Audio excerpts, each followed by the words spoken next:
Good afternoon. It's a beautiful afternoon. Next week, I'll be laying out the path ahead to continue our fight against COVID-19 to get us to July 4th. This is our target date to get life in America closer to normal and begin to celebrate our independence from the virus together with our friends and our loved ones as we celebrate Independence Day. But before that, I wanted to speak briefly to all of you today about the recent change announced by the Center for Disease Control and Prevention, the CDC. Let me say first, while we still have a long way to go in this fight and a lot of work to do in May and June to get us to July 4th, we've made stunning progress because of all of you, the American people. Cases and deaths are down dramatically from where they were when I took office on January 20th, and continuing to fall.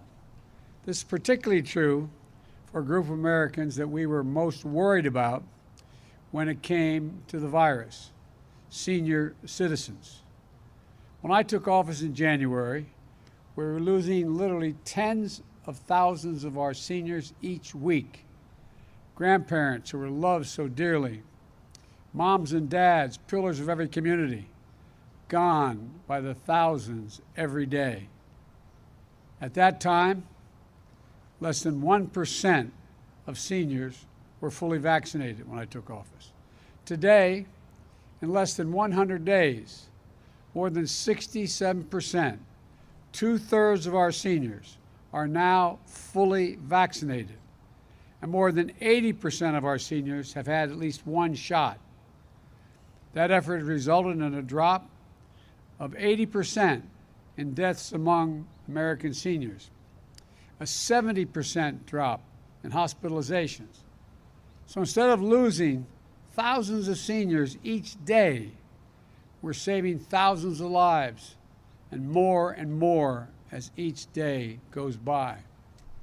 And by the way, based on reported data, the proportion of seniors who've been vaccinated is essentially equal between white and seniors of color.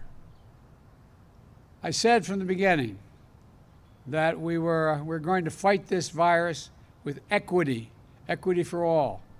As a matter of fact, if I'm not mistaken, there are more Latinos and African American seniors that have been vaccinated as a percentage than white seniors. These numbers are a sign of progress on that front as well. Now, last week, I announced that we had crossed the threshold of 200 million shots. We've now, since Inauguration Day, we have given 215 million shots.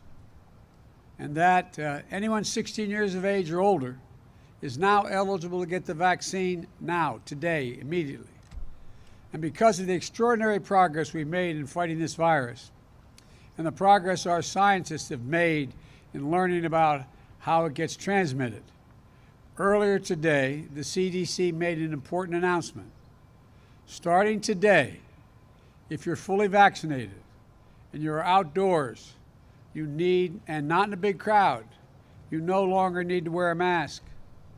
I want to be absolutely clear. If you're in a crowd, like a stadium or at a conference or a concert, you still need to wear a mask, even if you're outside. But beginning today, gathering with a group of friends in a park, going for a picnic, as long as you are vaccinated and outdoors, you can do it without a mask. The CDC is able to make this announcement because our scientists are convinced by the data that the odds of getting or giving the virus to others is very, very low if you're both been fully vaccinated and out in the open air. The CDC also helped clarify which outdoor activities are safer or less safe, depending on whether you've been vaccinated. The bottom line is clear. If you're vaccinated, you can do more things more safely, both outdoors as well as indoors. So for those who haven't gotten their vaccination yet, especially if you're younger or think you don't need it, this is another great reason to go get vaccinated. Now. Yes, the vaccines are about saving your life, but also the lives of the people around you. But they're also about helping you get back to closer to normal in our living, more normal living.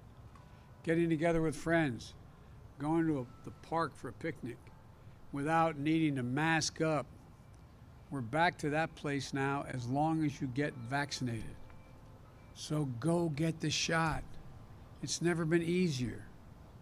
And once you're fully vaccinated, you can go without a mask when you're outside and away from big crowds. I want to thank the team at the CDC for everything they're doing to help us lead with science and bring our communities out of this crisis safely and responsibly.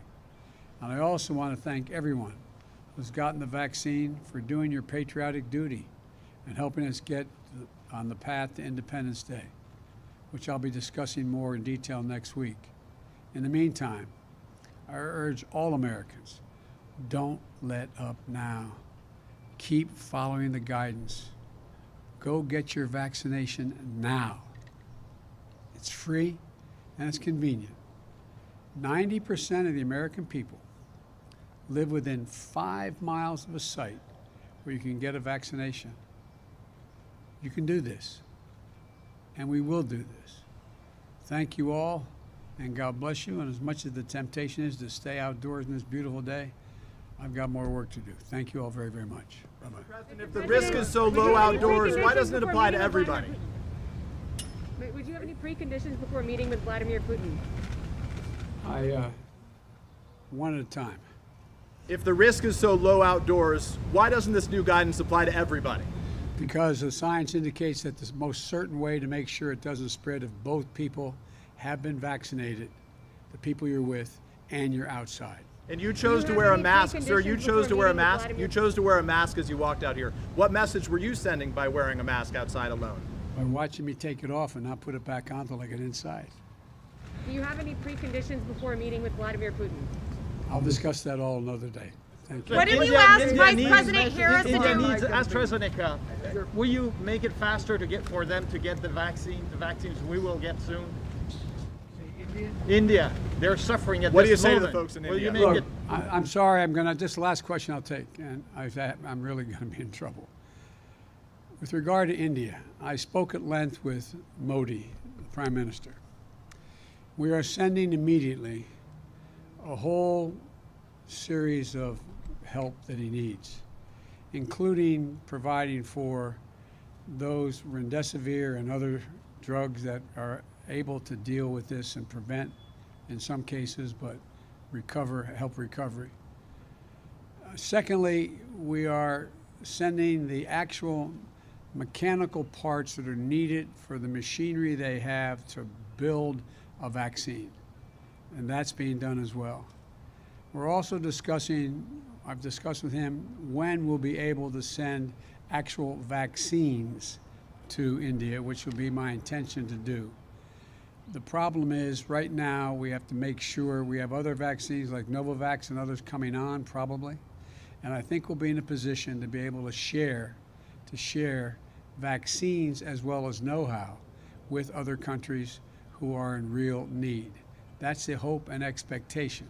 And I might add, when we were in a bind at the very beginning, India helped us. Thank you. Sir, what have you asked the Vice President to do to help with vaccine skepticism? How do you convince those still hesitant? Thanks, Mr. President.